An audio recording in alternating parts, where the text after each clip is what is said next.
Giornata, anzi pomeriggio di fine estate. Prendo la bici, vengo a correre qua e mi trovo che la notte o mattina ha piovuto, i sentieri in pratica saranno piombi di acqua, e pomeriggio che promette pioggia, speriamo che tenga ancora 2 orette, il tempo di finire il giro.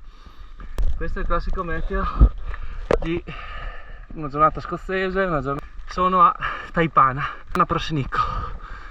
Guardate le nuvole dove sono là dietro.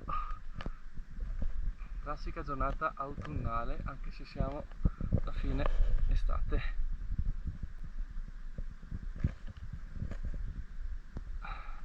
Vi faccio vedere anche dove devo addentrarmi per i trasferimenti. E direi che il bosco è bello piombo, l'acqua. Partiamo col Simmons Trail di Prosecco e le condizioni sono più che umide.